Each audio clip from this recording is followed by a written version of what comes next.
क्योंकि हम लोग गुड्स डिमांड बहुत कर लिए, खरीद बहुत लिए, अब बेचेंगे।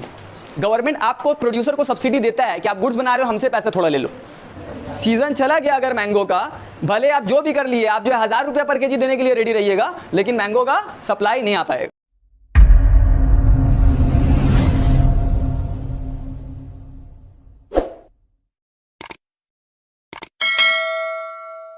Okay, a very good morning to all of you. Welcome back to the economics class once again. So आज हम लोग एक नया चैप्टर लेके आ रहे हैं, वो है सप्लाई। ठीक है, थ्योरी ऑफ सप्लाई। तो ये हम लोग का नेक्स्ट चैप्टर है, क्योंकि हम लोग गुड्स डिमांड बहुत कर लिए, खरीद बहुत लिए, अब बेचेंगे।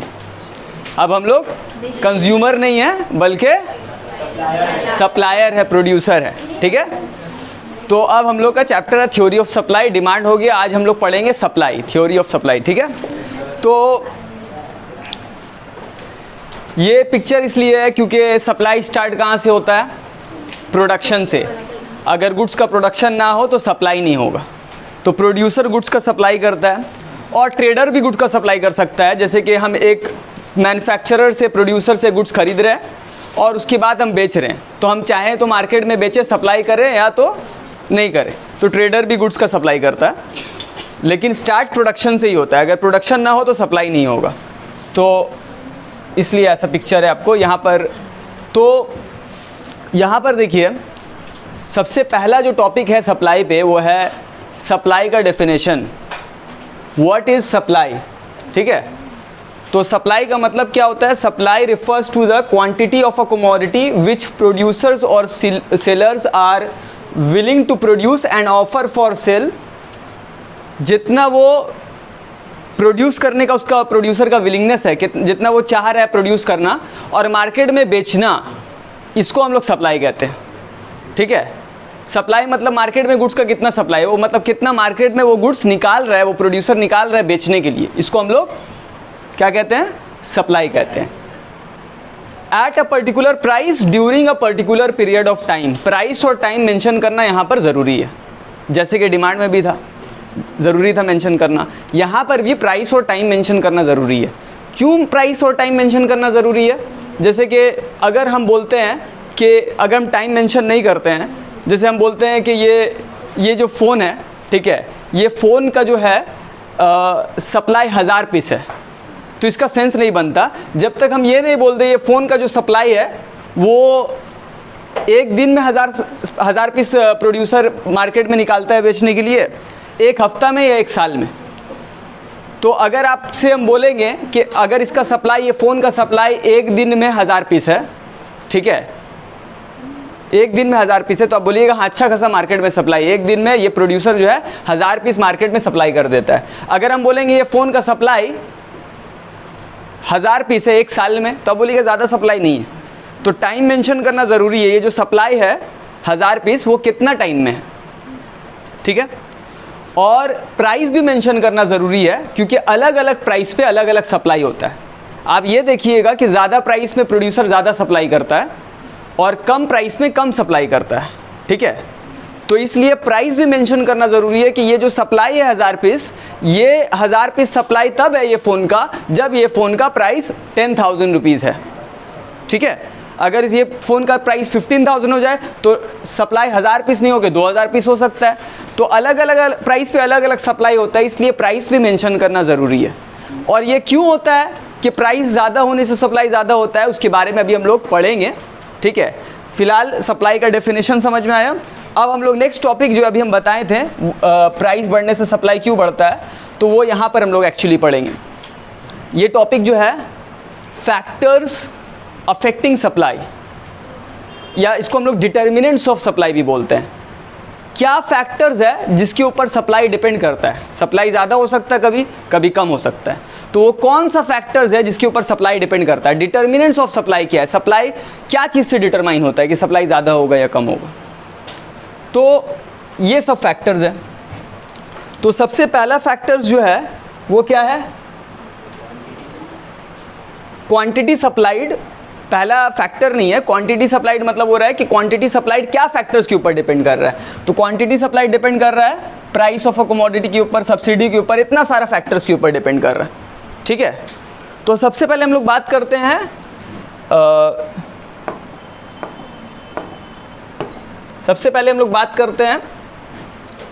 इसके बारे में, quantity price of a commodity के बारे में, कि सप्लाई, क्वांटिटी सप्लाई डिपेंड कर रहा है क्या चीज़ के ऊपर, प्राइस के ऊपर, ठीक है। प्राइस ज़्यादा होगा तो सप्लाई ज़्यादा होगा। क्यों ऐसा?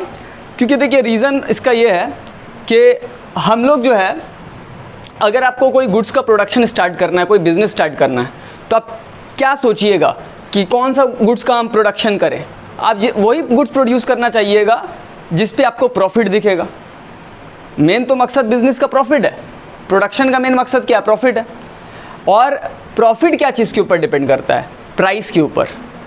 आज जो आप देख रहे हैं कि इतना सारा स्मार्टफोन्स मार्केट में आ गया जो पहले नहीं था। क्यों इतना स्मार्टफोन्स मार्केट में आ गया? क्योंकि स्मार्टफोन का प्राइस अभी देने के लिए लोग अच्छा प्राइस दे सकते हैं, तो इसलिए स्मार्टफोन का भी प्रोडक्शन बढ़ गया, सप्लाई बढ़ गया, क्योंकि प्राइस इसका मार्केट में बढ़ रहा है। सब अच्छा खासा दाम दे सकता है, सबको स्मार्टफोन चाहिए, तो प्राइस मार्केट में बढ़ गया, इस वजह से सप्लाई भी बढ़ गया। अगर आप अपने जगह पे देखिएगा, शहर पे देखिएगा, यहाँ तोपसिया में देखिए या पूरा कोलकाता में देखिएगा, तो आप देखिएगा कि फ्लैट बिल्डिंग का, ठीक है, रेसिडेंशियल बिल्डिंग हुआ, रेसिडेंशियल फ्लैट घर हुआ, घर का जो है प्राइस मार्केट में बहुत बढ़ा हुआ है, ठीक है। प्राइस मार्केट में बहुत बढ़ रहा है, क्योंकि क्यों प्राइस देने के लिए रेडी है? क्योंकि सभी को घर चाहिए, रहने के लिए अच्छा घर चाहिए, तो प्राइस मार्केट में घर वगैरह का बढ़ा हुआ है। तो इस वजह से आज हम लोग देख रहे हैं कितना सारा बिल्डिंग्स बन रहा है हर जगह। तोपसिया में आप देखिए कितना सारा बिल्डिंग्स बन रहा है, तो सप्लाई बढ़ गया। क्यों बढ़ गया? क्योंकि प्राइस बढ़ रहा है। प्राइस ज़्यादा, प्राइस में क्या होगा, सप्लाई ज़्यादा होगा, क्योंकि प्रोड्यूसर को ज़्यादा प्रॉफिट होगा, ज़्यादा प्राइस में वो बेचेगा। तो एक कंज्यूमर्स के लिए प्राइस जो होता है वो खरीदने वाला दाम है, लेकिन एक प्रोड्यूसर के लिए, एक सप्लायर के लिए, एक सेलर के लिए वो प्राइस बेचने वाला दाम है। अगर कोई पेन का दाम 10 रुपया है, आप 10 रुपया से 12 रुपया हो गया, आपके लिए नुकसान है। लेकिन अगर जो सेलर है वो 10 रुपये में पहले बेच रहा था, 12 में बेच रहा है, तो उसके लिए प्रॉफिट है। बात समझ में आ रहा है? तो इस वजह से प्राइस बढ़ने से क्या होता है, प्रॉफिट मार्जिन बढ़ जाता है। मान लिए पहले कोई गुड्स का दाम था 6 रुपया, मेरा कॉस्ट एक पेन बनाने का 6 रुपया कॉस्ट है, और पहले हम बेच रहे थे उसको 10 रुपया में, प्रॉफिट कितना हो रहा था, 4 रुपया। अब अगर मार्केट में उसका वो पेन का 12 रुपया हो गया और हम 12 रुपये में बेचेंगे, तो अब प्रॉफिट कितना होगा, 6 रुपया, क्योंकि 6 रुपया का कॉस्ट है, कॉस्ट तो मेरा सेम है, लेकिन अब हम 12 में बेच रहे हैं, तो 6 रुपया प्रॉफिट हो रहा है। तो प्राइस बढ़ने से प्रॉफिट मार्जिन बढ़ जाता है, और इसलिए सप्लायर और ज़्यादा सप्लाई करता है। तो डायरेक्ट रिलेशन है प्राइस और क्वांटिटी सप्लाइड में। प्राइस बढ़ने से सप्लाई बढ़ जाता है, और प्राइस घटने से सप्लाई घट जाता है। फिर उसके बाद वाला पॉइंट क्या है, सब्सिडी है। तो एक चीज़ याद रखिएगा, जो सबसे इंपॉर्टेंट पॉइंट अभी हम बताए हैं, सबसे मेन पॉइंट है प्रॉफिट। प्रॉफिट आपको दिखेगा तो उसका प्रोडक्शन ज़्यादा होगा, बहुत सारा प्रोड्यूसर्स आ जाएगा वो गुड्स प्रोड्यूस करने के लिए। जैसे अभी स्मार्टफोन का आपको एग्जांपल दिए, पहले कम प्रोड्यूसर्स था स्मार्टफोन का, लेकिन अभी स्मार्टफोन का प्रोड्यूसर्स क्या हो गया, बढ़ गया, क्योंकि इसमें प्रॉफिट दिख रहा है। तो जिसमें प्रॉफिट्स दिखेगा उसमें नंबर ऑफ प्रोड्यूसर्स भी बढ़ जाएगा, उसका सप्लाई, उसको हमको इंसेंटिव दे रहा है कि इसमें प्रॉफिट ज़्यादा है, कि ज़्यादा प्रोडक्शन करें। मेरे पास पैसा नहीं है, बैंक से लोन लेके उसको हम प्रोडक्शन बढ़ा देंगे, क्योंकि इसमें प्रॉफिट हमको दिख रहा है। प्राइस बढ़ने से क्या होता है, सप्लाई बढ़ जाता है, ठीक है। तो मेन चीज़ क्या है, प्रॉफिट, याद रखिएगा। तो अब जो है यहाँ पर जो नेक्स्ट जो पॉइंट है, यहाँ पे एक यहाँ पर टैक्स लिखा है और यहाँ पर एक सब्सिडी लिखा है, ठीक है। तो हम टैक्स पहले एक्सप्लेन कर रहे हैं कि सप्लाई टैक्स के ऊपर भी डिपेंड कर रहा है कि वो गुड्स पे कितना टैक्स लग रहा है। जैसे कि अभी आपको जो एग्जांपल दिए थे पेन का, कि कॉस्ट मेरा क्या है,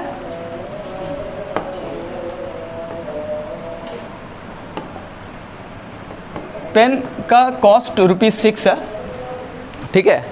और अगर मान लीजिए हम इसको बेच रहे हैं, इसको हम प्राइस क्या है, हम कितना में बेच रहे हैं, 10 रुपया में। प्रॉफिट कितना हो रहा है, ठीक है।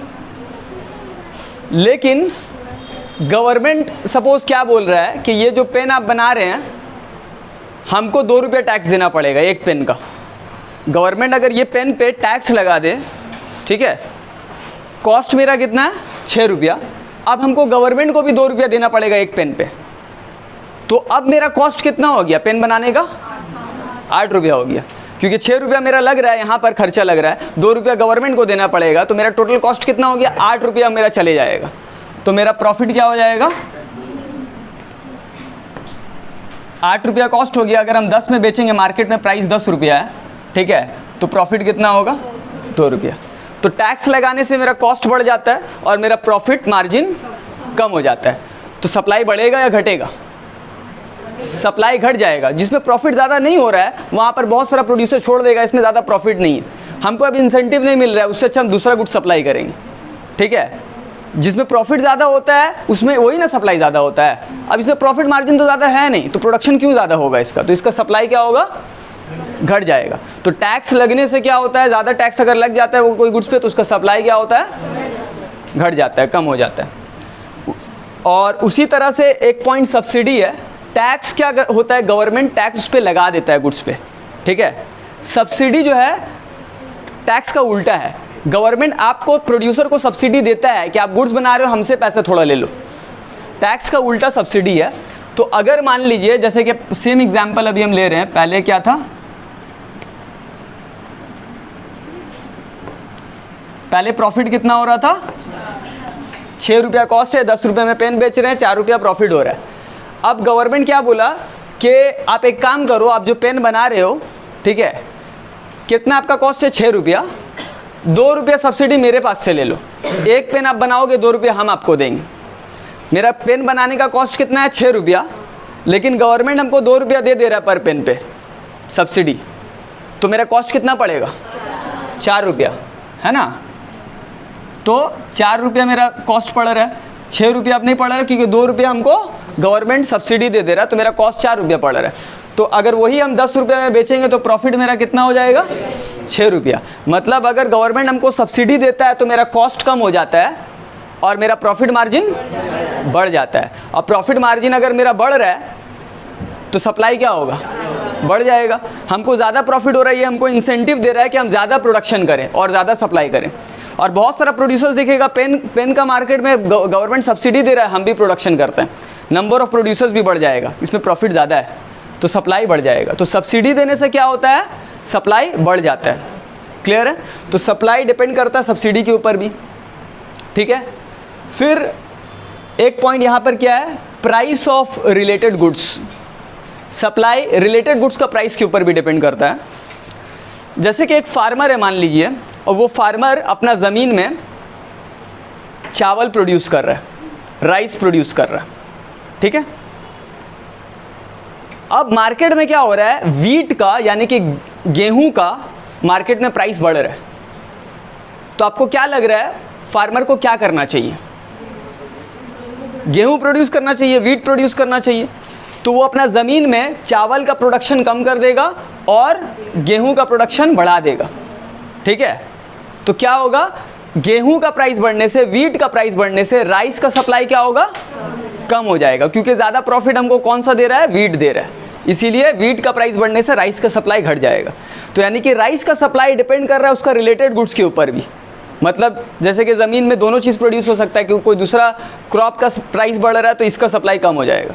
जैसे कि मान लिए एक मिल्क मतलब कि मिल्क का शॉप होता है जहाँ पर मिल्क का प्रोडक्ट्स वगैरह बनता है, बटर है, पनीर है, चीज़ है ना। मान लिए एक प्रोड्यूसर है मिल्क से, वो 2 चीज़ बनाता है, बटर बनाता है और एक पनीर बनाता है, ठीक है।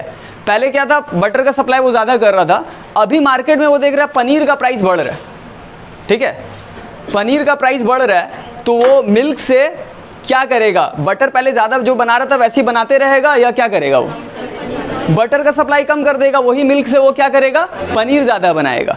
तो अगर पनीर का प्राइस बढ़ेगा तो बटर का सप्लाई क्या होगा, कम हो जाएगा। तो इसका मतलब है कोई गुड्स का सप्लाई जो है उसका रिलेटेड गुड्स का प्राइस के ऊपर भी डिपेंड कर रहा है, कोई और गुड्स का प्राइस के ऊपर डिपेंड कर रहा है। जैसे कि बटर का सप्लाई डिपेंड कर रहा है पनीर का प्राइस के ऊपर। बात समझ में आ रहा है। उसके बाद फिर प्राइस ऑफ इनपुट्स, ये भी जो है प्रॉफिट से रिलेटेड है। इनपुट यानी कि रॉ मटेरियल, जैसे कि जो गुड्स मेरा कॉस्ट लगता है, कॉस्ट ऑफ इनपुट, ये वाला गुड्स बनाने का खर्च। अगर मेरा गुड्स बनाने का रॉ मटेरियल जो लग रहा है, जैसे अगर कपड़ा प्रोड्यूस कर रहे हैं तो कपड़ा बनाने में जो भी रॉ मटेरियल लग रहा है, कॉटन है, लेबर का खर्च है, मशीन का खर्च है, तो ये मेरा कॉस्ट है ना। जैसे कि यहाँ पर देखिए वही पेन का एग्जांपल ले लिए, 4 रुपये मेरा कॉस्ट है, 10 रुपये में पेन बेच रहे, प्रॉफिट कितना हो रहा है 6 रुपया। अगर इनपुट का प्राइस बढ़ गया, जो चीज़ से हम पेन बना रहे हैं, जो रॉ मटेरियल मेरा लग रहा है उसका कॉस्ट बढ़ गया, लेबर हमसे ज़्यादा सैलरी मांग रहा है, मेरा पेन का फैक्ट्री है और लेबर हमसे ज़्यादा सैलरी मांग रहा है, तो मेरा कॉस्ट बढ़ जाएगा, पेन प्रोड्यूस करने का कॉस्ट क्या होगा, बढ़ जाएगा। तो क्या हो गया मेरा, सपोज कॉस्ट जो है 4 रुपया से 6 रुपया हो गया, तो प्रॉफिट क्या होगा, 6 रुपया से कम हो जाएगा ना, 4 रुपया प्रॉफिट हो गया। तो कॉस्ट बढ़ने से प्रॉफिट मार्जिन घट जाएगा, फिर कॉस्ट 8 रुपया हो गया तो प्रॉफिट मार्जिन 2 रुपया हो जाएगा। तो अगर इनपुट का कॉस्ट बढ़ता है, रॉ मटेरियल महंगा हो गया, लेबर ज़्यादा सैलरी मांग रहा है, मशीन महंगा हो गया, तो प्रॉफिट मार्जिन मेरा क्या होगा, कम हो जाएगा। और प्रॉफिट मार्जिन कम होने से सप्लाई क्या होगा, ज़्यादा या कम, सप्लाई कम हो जाएगा। तो इसका मतलब है इनपुट का अगर प्राइस बढ़ता है, कॉस्ट इनपुट का अगर बढ़ता है तो सप्लाई घट जाएगा, और इनपुट अगर सस्ता हो गया, रॉ मटेरियल सस्ता, लेबर को कम सैलरी देना पड़ रहा है, ठीक है, तो सब सप्लाई क्या होगा, बढ़ जाएगा। कोई प्रॉब्लम। फिर है goal of firms, supply firm का गोल के ऊपर भी डिपेंड कर रहा है, उसका गोल क्या है, उसका ऑब्जेक्टिव, उसका मकसद क्या है। मान लिए हम अभी बिजनेस अपना स्टार्ट किए और हमको अपना ब्रांड नेम बनाना है, और ब्रांड नेम बनाने के लिए जितना मेरा आदमी लोग, कंज्यूमर्स लोग मेरा प्रोडक्ट यूज़ करेगा, उतना ज़्यादा मेरा मार्केट में थोड़ा सा मेरा नाम होगा कि हाँ मेरा प्रोडक्ट्स अच्छा है। तो हम उस केस में क्या करेंगे कि अगर हमको ब्रांड नेम बनाना है तो सेल हमको ज़्यादा करना पड़ेगा, तो हम सप्लाई ज़्यादा बढ़ा देंगे, ठीक है। भले प्राइस जो है ज़्यादा हमको मिले नहीं मिले, हम कम ही प्राइस में जो है बहुत सप्लाई करेंगे, मार्केट में बहुत बेचेंगे कि सब मेरा प्रोडक्ट्स यूज़ कर ले, ठीक है। लेकिन अगर मेरा गोल है कि नहीं हमको प्रॉफिट मार्जिन ज़्यादा रखना है, कि हमको ज़्यादा प्रॉफिट हो, तो हम सप्लाई कम ही करेंगे, ज़्यादा सप्लाई नहीं बढ़ाएंगे, और हम सप्लाई रोक के रखेंगे कि सप्लाई रुका हुआ रहेगा तो मेरा मार्केट में हमेशा गुड्स का डिमांड बना हुआ रहेगा और ज़्यादा दाम में हम बेच पाएंगे। तो अगर मेरा मकसद ये है तो हम सप्लाई कम करेंगे। अगर मकसद है मेरा ब्रांड नेम बनाना है कि मार्केट में ज़्यादा सेल करे, ज़्यादा आदमी तक गुड्स मेरा पहुँचे, तो हम सप्लाई बढ़ा देंगे।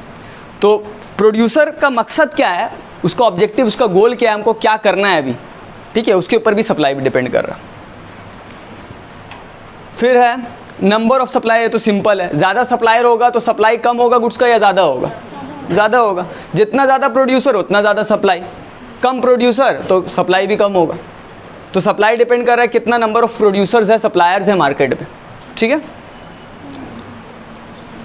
प्राइस एक्सपेक्टेशन, कि अगर आप एक्सपेक्ट कर रहे हैं कि फ्यूचर में जो है प्राइस, एक जो गुड्स हम प्रोड्यूस कर रहे हैं, फ्यूचर में इसका दाम बढ़ जाएगा, ठीक है, आने वाला फ्यूचर में 6 महीना में दाम बढ़ने वाला है, तो अभी हम सप्लाई बढ़ाएंगे या नहीं बढ़ाएंगे, अभी नहीं बढ़ाएंगे हम सप्लाई, अभी हम स्टॉक में रख लेंगे, वेट करेंगे, चलो प्राइस बढ़ेगा तब बढ़ाएंगे हम, तब मार्केट में निकालेंगे।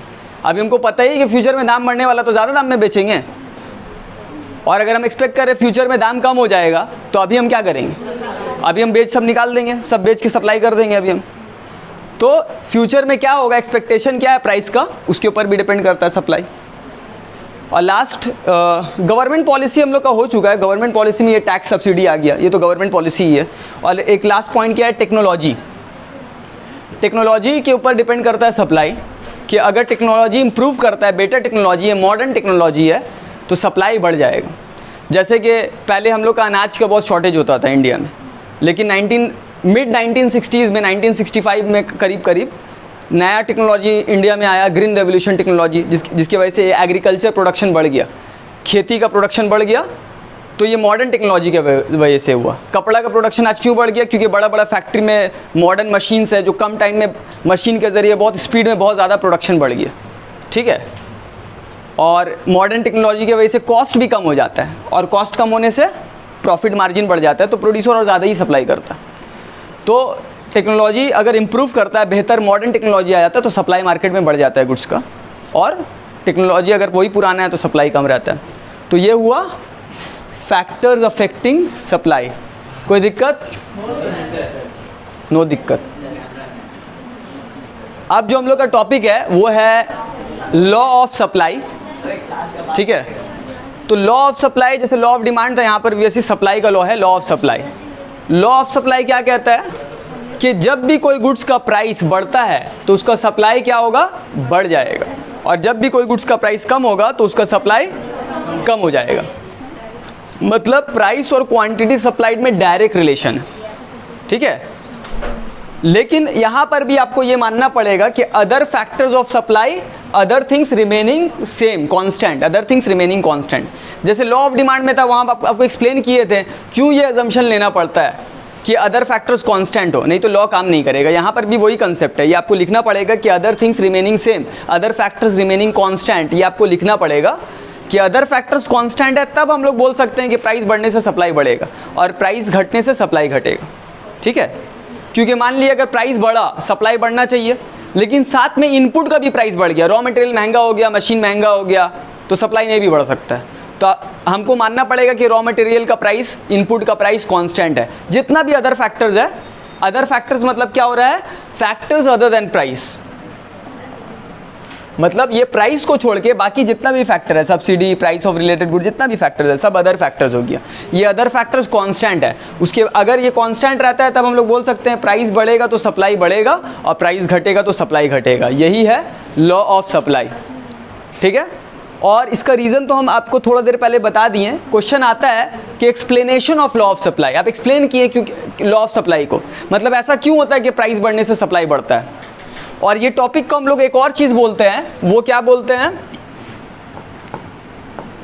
Reasons for upward sloping of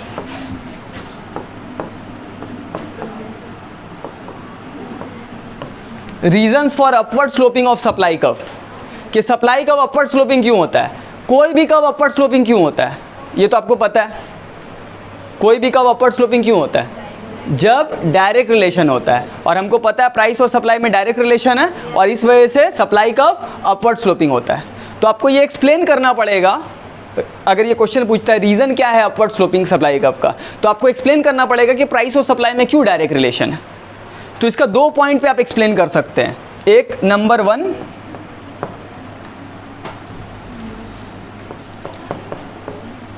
increase in profit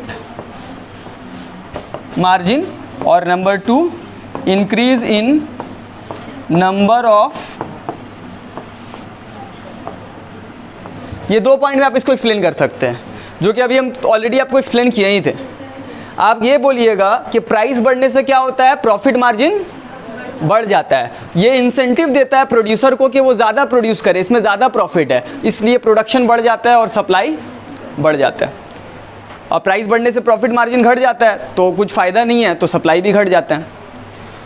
और दूसरा क्या, increase in number of producers. Price बढ़ने से नंबर ऑफ प्रोड्यूसर्स भी वो गुड्स का बढ़ जाता है, जो थोड़ा देर पहले अभी आपको एग्जांपल दिए थे स्मार्टफोन का, कि प्राइस कम है तो पहले उतना ज़्यादा प्रोड्यूसर्स नहीं था मार्केट में, अभी मार्केट में स्मार्टफोन का प्राइस बढ़ गया तो नंबर ऑफ प्रोड्यूसर्स स्मार्टफोन का, देखिए कितना सारा ब्रांड आ गया मार्केट में जो स्मार्टफोन प्रोड्यूस कर रहा है, तो नंबर ऑफ प्रोड्यूसर्स बढ़ जाता है। जैसे कि अभी आपको घर का एग्जांपल दिया था, तो पहले अभी प्राइस अगर जो है फ्लैट वगैरह का घर का जो है बढ़ रहा है, तो कितना सारा कंस्ट्रक्टर, कितना सारा प्रोड्यूसर मार्केट में आ गया जो बिल्डिंग बना रहा है, तो नंबर ऑफ प्रोड्यूसर्स बढ़ जाता है और उसके वजह से सप्लाई क्या होता है, वो चीज़ का बढ़ जाता है, ठीक है। तो ये 2 रीज़न की वजह से आप एक्सप्लेन कर सकते हैं कि प्राइस और सप्लाई में डायरेक्ट रिलेशन है, और इस वजह से सप्लाई कर्व क्या होता है, अपवर्ड स्लोपिंग, अपवर्ड राइजिंग, ठीक है। जो कि आपका नेक्स्ट पेज पे, नेक्स्ट स्लाइड पे ये कर्व बना हुआ है अपवर्ड स्लोपिंग। ये लॉ ऑफ सप्लाई को एक्सप्लेन कर रहा है। ये क्या है, सप्लाई शेड्यूल है। अभी जो हम लोग का टॉपिक है ये क्या है, supply schedule and supply curve, ये टॉपिक है, supply schedule and supply curve. Supply schedule क्या है, ये एक टेबल है, देखिए ये टेबल बना हुआ है जो दिखाता है कि कैसे अलग अलग प्राइस पे अलग अलग सप्लाई होता है। ये दिखाता है कि जब प्राइस बढ़ता है तो सप्लाई बढ़ जाता है। यहाँ पर आप देखिए, जब चावल का प्राइस 10 रुपया पर केजी था तो कितना केजी सप्लाइड था, एक प्रोड्यूसर जो है कितना सप्लाई कर रहा था, 5 केजी। जब 11 रुपया प्राइस हो गया चावल का, 11 रुपया पर, तो सप्लाई कितना हो गया, 6। तो जैसे जैसे प्राइस बढ़ रहा है वैसे वैसे सप्लाई वो बढ़ा रहा है, क्योंकि प्राइस बढ़ने से प्रॉफिट मार्जिन बढ़ जा रहा है और प्रॉफिट मार्जिन इंसेंटिव दे रहा है प्रोड्यूसर को कि वो ज़्यादा गुड्स प्रोड्यूस करे और ज़्यादा सप्लाई करे। तो इस वजह से प्राइस बढ़ने से सप्लाई क्या हो रहा है, बढ़ जा रहा है। ठीक है, और यही रीज़न की वजह से सप्लाई का अपवर्ड स्लोपिंग है, क्योंकि प्राइस और सप्लाई में डायरेक्ट रिलेशन है। प्राइस बढ़ रहा है तो सप्लाई भी बढ़ रहा है, इसलिए सप्लाई का ऊपर जा रहा है। इसको अगर आप प्लॉट कर दिएगा सप्लाई शेड्यूल को ग्राफ पे तो आपका सप्लाई कर्व बन जाएगा। जैसे प्राइस कहाँ से कहाँ तक है, प्राइस जो है 10 से 16 तक है, तो 10, 11, 12, ये 16, 17 तक चला गया प्राइस। और क्वांटिटी सप्लाइड कहाँ तक है, 5 से 11 तक है, तो ये 5, 11, 12 तक चला गया। तो इसको प्लॉट कर दिए, प्राइस 10 रुपीज़ पे सप्लाई कितना 5 है, तो 10 रुपीज़ पे सप्लाई कितना 5 है, तो यहाँ प्लॉटिंग पॉइंट आया। ठीक है, फिर प्राइस 11 पे सप्लाई कितना है 6, तो 11 रुपया प्राइस पे सप्लाई कितना 6 है, तो 6 के साथ 11 प्लॉट यहाँ पर हुआ, प्लॉटिंग पॉइंट बी है। ठीक है, उसके बाद फिर प्राइस 12 पे सप्लाई कितना 7 है, तो प्राइस 12 पे सप्लाई 7 है, तो ये प्लॉटिंग पॉइंट सी आया। तो इस तरह से सबको अगर हम जोड़ देंगे, सब प्लॉटिंग पॉइंट प्लॉट कर दिए, जोड़ देंगे तो कर्व कैसा आ रहा है, अपवर्ड स्लोपिंग। ठीक है, क्यों ऐसा आ रहा है, क्योंकि प्राइस बढ़ने से क्वांटिटी सप्लाइड बढ़ रहा है, क्योंकि क्वांटिटी सप्लाइड प्राइस बढ़ने डायरेक्ट रिलेशन है, इसलिए सप्लाई कर्व क्या हो रहा है, अपवर्ड स्लोपिंग। तो ये हुआ लॉ ऑफ सप्लाई, इसका शेड्यूल, सप्लाई शेड्यूल, और ये सप्लाई कर्व। ठीक है, कोई प्रॉब्लम। तो ये इंडिविजुअल सप्लाई शेड्यूल और इंडिविजुअल सप्लाई कर्व था। एक सप्लायर का सप्लाई शेड्यूल कैसे, एक सप्लायर कैसे अलग अलग प्राइस पे अलग अलग सप्लाई कर रहा है। ठीक है, लेकिन अगर हम लोग बात करें पूरा मार्केट सप्लाई का, तो आप देखिए ये मार्केट सप्लाई के बारे में है, market supply schedule and market supply curve. तो मार्केट सप्लाई शेड्यूल में मान लीजिए मार्केट में सिर्फ 3 प्रोड्यूसर है, 3 सप्लायर है वो गुड्स का। ठीक है, एक प्रोड्यूसर ए, दूसरा प्रोड्यूसर बी, तीसरा प्रोड्यूसर सी। ऐसा हो सकता है कि 3 ही प्रोड्यूसर मार्केट में। आप सॉफ्ट ड्रिंक का एग्जांपल ले लिए तो मेन जो है 2 ही प्रोड्यूसर है, पेप्सी, कोका कोला, है ना। ऐसा हो सकता है 2 प्रोड्यूसर है मार्केट में। आप कम्युनिकेशन ले लिए, वोडाफोन, एयरटेल, जियो, यही 3 है। आइडिया तो वोडाफोन में मर्ज्ड है, तो कहने का मतलब है कि 2-3 सेलर भी हो सकता है मार्केट में। ठीक है, और 1000 सेलर भी हो सकता है। तो जो भी है, अगर मान लिए थोड़ा देर के लिए 3 ही सेलर है, यहाँ पर देखिए सेलर ए, सेलर बी, सेलर सी, प्रोड्यूसर ए, बी, सी। तो अगर प्राइस 100 रुपया है तो प्रोड्यूसर ए कितना सप्लाई कर रहा है, 750, और प्राइस 200 होने से और ज़्यादा सप्लाई कर रहा है, 800, और प्राइस बढ़ा रहा है और सप्लाई बढ़ा रहा है वो। तो ये प्रोड्यूसर ए का सप्लाई है। लेकिन जब 100 रुपया है, प्रोड्यूसर ए तो सप्लाई 750 यूनिट कर रहा है, लेकिन प्रोड्यूसर बी कितना सप्लाई कर रहा है, 500, और प्रोड्यूसर सी 450। ठीक है, तो मार्केट सप्लाई अगर हमको पता करना है कि पूरा मार्केट में सप्लाई कितना है, जब प्राइस 100 रुपया है, तो तीनों सप्लाई को क्या करेंगे, हम ऐड कर देंगे। क्योंकि मार्केट में सिर्फ 3 प्रोड्यूसर है, तो तीनों का सप्लाई को हम ऐड कर दिए, तो मार्केट सप्लाई कितना आ गया, 1700। ठीक है, फिर प्राइस 200 रुपया हुआ, तो ये सप्लाई 800 कर रहा है, ये 650 कर रहा है, ये 500 कर रहा है। तीनों को ऐड कर दिए तो टोटल मार्केट सप्लाई क्या हुआ, 1950। तो मार्केट सप्लाई भी वही दिखा रहा है कि प्राइस जैसे जैसे बढ़ रहा है, मार्केट सप्लाई क्या हो रहा है, बढ़ रहा है। लेकिन मार्केट सप्लाई आ रहा है कैसे, जितना भी सप्लायर्स है, अगर 3 है तो तीनों को ऐड कर दिए। अगर मार्केट में 100 सप्लायर है तो 100 सप्लायर्स का सप्लाई को ऐड कर देना होगा, तब मार्केट सप्लाई आएगा। और इसको अगर हम प्लॉट कर देंगे, प्राइस को और मार्केट सप्लाई को, ये तीनों को नहीं, सिर्फ प्राइस और मार्केट सप्लाई जो ऐड किया हुआ है, 100 के साथ 1700, देखिए 100 के साथ 1700, फिर 200 के साथ 1950, 200 के साथ 1950। तो ये प्लॉटिंग पॉइंट इस तरह से आएगा, और ये भी सप्लाई का अपवर्ड स्लोपिंग आएगा। ये मार्केट सप्लाई होगा हो गया, क्योंकि हम लोग को प्लॉट करने के टाइम में हम कोई इंडिविजुअल सप्लाई नहीं लिए, पूरा मार्केट का सप्लाई किए लिए जो ऐड करके आया है। तो ये मार्केट सप्लाई का है, शेप वही है, क्योंकि डायरेक्ट रिलेशन है, प्राइस बढ़ने से मार्केट सप्लाई बढ़ता है। तो ये हुआ आपका मार्केट सप्लाई शेड्यूल और मार्केट सप्लाई कर्व। ठीक है, क्लियर है। अब हम लोग का जो टॉपिक है वो है exception to the law of supply. Exception to the law of supply किसको बोलते हैं, जहां पर लॉ ऑफ सप्लाई काम नहीं करता है। हम लोग को पता है कि प्राइस बढ़ने से सप्लाई बढ़ता है और प्राइस घटने से सप्लाई घटता है। अगर ऐसा नहीं होता है तो उसको हम लोग क्या बोलेंगे, exception to the law of supply. ये एक्सेप्शनल केसेस है जहां लॉ काम नहीं कर रहा है, तो इसको हम लोग बोलेंगे exception to the law of supply, जो आप देख सकते हैं। इसमें कुछ एग्जाम्पल्स है, सब एग्जाम्पल्स हम एक्सप्लेन नहीं कर रहे हैं। जैसे कि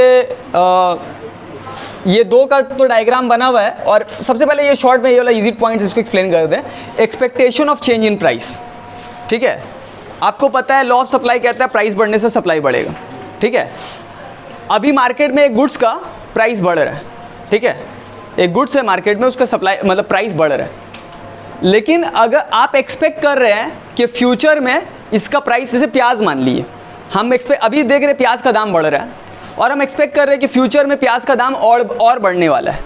तो अभी आप प्राइस, अब जो है प्याज का जो है ट्रेडर है, ठीक है, आपके पास वेयर हाउस है, स्टॉक है, ठीक है, स्टोरेज फैसिलिटी आपके पास, तो आपके पास स्टोरेज में जो प्याज है अभी आप सप्लाई कीजिएगा कि नहीं कीजिएगा, क्यों नहीं किए? क्योंकि आप एक्सपेक्ट कर रहे हैं फ्यूचर में और ज़्यादा प्राइस बढ़ेगा तब हम सप्लाई बढ़ाएंगे। हालांकि अभी प्राइस बढ़ रहा है, लेकिन प्राइस बढ़ने के बावजूद सप्लाई घट गया। क्यों सप्लाई घट गया? जितना प्रोड्यूसर्स था, जितना सप्लायर्स था, वो स्टॉक में रख दिया, प्राइस बढ़ने दो। अभी बढ़ भी रहा तो सप्लाई नहीं बढ़ रहा, सप्लाई घट गया, क्योंकि वो एक्सपेक्ट कर रहे हैं कि हम वेट कर रहे हैं और दाम बढ़ने दो तब बेचेंगे, ठीक है। तो प्राइस बढ़ने से क्या होता है? सप्लाई बढ़ता है, सॉरी यहाँ पर कम हो गया। तो exception to the law of supply, यहाँ पर नॉर्मली प्राइस बढ़ने से सप्लाई बढ़ता है, लेकिन यहाँ पर क्या हुआ? प्राइस बढ़ने से सप्लाई घट गया, तो ये एक्सेप्शन में आया, लॉ काम नहीं किया। उसके बाद देखिए एग्रीकल्चरल प्रोडक्ट्स, कुछ ऐसा प्रोडक्ट्स होता है जो सीज़न के ऊपर डिपेंड करता है। जैसे कि मान लिया आप हम ऐसा एग्जांपल आपको दे रहे हैं, जैसे कि वर्टिकल सप्लाई का। आपको पता है वर्टिकल सप्लाई का मतलब हो रहा है क्या? वर्टिकल कब को होता है? जब कोई सच चीज़ का सप्लाई कांस्टेंट रहे। देखिए प्राइस जो है इतना था तो सप्लाई कितना था? क्यू, है ना। तो प्लॉटिंग पॉइंट यहाँ पे आया। उसके बाद प्राइस बढ़ भी गया तो सप्लाई जो है अभी भी उतना ही है, तो प्लॉटिंग पॉइंट यहाँ पे आया। अब ये प्राइस के साथ ये सप्लाई है, तो प्लॉटिंग पॉइंट, दो प्लॉटिंग पॉइंट को अगर जोड़ेंगे तो सप्लाई का वर्टिकल आया, मतलब सप्लाई चेंज नहीं कर रहा है। प्राइस अगर बढ़ भी रहा है तो सप्लाई सेम का सेम है। तो ये किस तरह का गुड्स के लिए हो सकता है? जैसे मान लिया कोई सीजनल गुड्स है, मान लिया सीजनल फ्रूट्स एग्जाम्पल ले लिए, मैंगो का एग्जाम्पल ले लिए। मैंगो का अगर प्राइस बढ़ रहा है, ठीक है, मैंगो का सीज़न अब जा रहा है, सप्लाई बढ़ पाएगा? क्यों नहीं बढ़ पाएगा? सीज़न चला गया अगर मैंगो का, भले आप जो भी कर लिए, आप जो है 1000 रुपये पर केजी देने के लिए रेडी रहिएगा, लेकिन मैंगो का सप्लाई नहीं आ पाएगा क्योंकि उसका सीज़न ख़त्म हो गया। तो प्राइस बढ़ने से सप्लाई उसका क्या है? कांस्टेंट है। और भी कुछ एग्जांपल्स होता है, जैसे कि ओल्ड कॉइन्स, ओल्ड पेंटिंग्स, इसका मार्केट में डिमांड बहुत है, सब दाम अच्छा देने के लिए रेडी है। जैसे मोनालिसा पेंटिंग्स, जैसे ओल्ड कॉइन्स हुआ, ठीक है, ये सब जो है बहुत मार्केट में डिमांड है कि चलो ये मतलब आदमी बहुत कोई ख़रीदने मांगता है, घर पे रखने मांगता है, लेकिन इसका सप्लाई फिक्स्ड है क्योंकि ओल्ड कॉइन्स अभी बनेगा नहीं बनेगा। जिस तरह का पेंटिंग्स पहले बना हुआ है जो म्यूज़ियम वगैरह पे आप लोग देखते हैं बहुत सारा, तो उसका मार्केट में प्राइस बहुत है, लेकिन सप्लाई मार्केट में नहीं है वैसा, तो इसका सप्लाई फिक्स्ड होता है। ये भी exception to the law of supply है, ठीक है। और यहाँ पर अगर आप देखिएगा, ये भी एक exception to the law of supply है, जो कि हम लोग का टॉपिक पे यहाँ पर लिखा हुआ था, सप्लाई ऑफ लेबर। ये भी लॉ काम नहीं करता यहाँ पर। यहाँ पर अगर आप कर्व देखिएगा तो ये पहले अपवर्ड स्लोपिंग है, मतलब पहले लॉ काम कर रहा है, ठीक है। प्राइस बढ़ने से सप्लाई, लेबर का प्राइस क्या है? वेज है। लेबर को प्राइस जो है, अगर आपको लेबर हायर करना पड़ेगा तो आप क्या दिएगा? उसको वेज देना पड़ेगा उसको, तो वेज उसका प्राइस है। तो वेज बढ़ने से क्या होता है? पहले लेबर सप्लाई बढ़ता है। अगर यहाँ पर आप देखिएगा W0 पहले वेज था और लेबर सप्लाई L0 था, तो वेज रेट बढ़ रहा है तो लेबर सप्लाई क्या हो रहा है? बढ़ रहा है, ठीक है। वेज रेट बढ़ने से लेबर सप्लाई बढ़ रहा है, इसीलिए ये अपवर्ड स्लोपिंग कर्व है। क्योंकि अगर वर्कर्स को पहले 400 रुपये एक दिन का वेज मिल रहा था, अभी 600 रुपया मिल रहा है, वेज रेट बढ़ गया, तो वर्कर्स को इंसेंटिव मिल रहा है कि वो ज़्यादा काम करें। अभी हमको पहले से मेरा इनकम बढ़ रहा है, काम करने का चाहत क्या होगा? बढ़ जाएगा, ज़्यादा हो जाएगा। तो वेज रेट बढ़ने से लोग ज़्यादा काम करेंगे, सप्लाई लेबर का क्या होगा? बढ़ जाएगा, लोग ज़्यादा काम करेंगे। पहले काम कर रहे थे 7 घंटा, अभी 10 घंटा काम करेंगे, काम करने का चाहत बढ़ जाएगा, लेबर सप्लाई बढ़ जाएगा। लेकिन एक लिमिट से ज़्यादा अगर वेज रेट बढ़ जाता है, बहुत ज़्यादा वेज रेट हो गया, पहले ये 400 से 600 हुआ था, अब बढ़ते बढ़ते 1200 रुपया हो गया, ठीक है, या 1500 रुपया हो गया एक दिन का वेज, तो वेज रेट बहुत ज़्यादा बढ़ जाता है, ठीक है, तो लेबर सप्लाई घट जाता है, लोग कम काम करते हैं। ठीक है, मेरा इनकम इतना बढ़ गया, अब क्यों इतना काम करेंगे, अब 12 घंटा क्यों काम करेंगे, उससे अच्छा हम जो है 8 ही घंटा काम करेंगे, 8 घंटा ही में हम बहुत पैसा कमा ले रहे हैं। थोड़ा कभी छुट्टी पे चले जाएंगे, वेकेशन पे चले जाएंगे, आराम करेंगे, दोस्त लोगों के साथ यहाँ वहाँ घूमेंगे, है ना। तो एक पॉइंट के बाद अगर वेज रेट बहुत ज़्यादा बढ़ जाता है तो हम इतना मेहनत करके क्या फ़ायदा, हम कम काम भी करके काफ़ी पैसा कमा ले रहे हैं। तो एक पॉइंट के बाद अगर वेज रेट बढ़ता है तो लेबर सप्लाई घट जाता है। तो इसलिए पहले तो अपवर्ड स्लोपिंग था, उसके बाद यहाँ पर क्या हो गया, बैकवर्ड स्लोपिंग, मतलब लेबर सप्लाई देखिए पीछे जा रहा है, लेबर सप्लाई यहाँ तक आगे गया, अब क्या हो रहा है, वेज रेट बढ़ने से लेबर सप्लाई घट जा रहा है, L1 से L2 हो गया, पहले बढ़ रहा है, बाद में वेज रेट बढ़ने से लेबर सप्लाई घट जा रहा है। तो इसलिए बैकवर्ड स्लोपिंग हो गया। बैकवर्ड स्लोपिंग मतलब लेबर सप्लाई पीछे जा रहा है, घट रहा है, जैसे जैसे वेज रेट बढ़ रहा है लेबर सप्लाई पीछे जा रहा है, घट रहा है। देखिए वेज रेट यहाँ बढ़ा और लेबर सप्लाई यहाँ घट गया। तो इसलिए ये वाला जो है लॉ ऑफ सप्लाई काम नहीं किया, वेज रेट बढ़ने से लेबर सप्लाई बढ़ना चाहिए था, यहाँ लेबर सप्लाई घट जा रहा है। तो ये भी exception to the law of supply में आता है, जहाँ लॉ ऑफ सप्लाई काम नहीं करता। ठीक है, तो आज का क्लास के लिए इतना ही, नेक्स्ट क्लास में बाकी सप्लाई कंटिन्यू करेंगे। ठीक है, किसी का कोई डाउट नहीं है? Thank you so much, see you in the next class, good bye.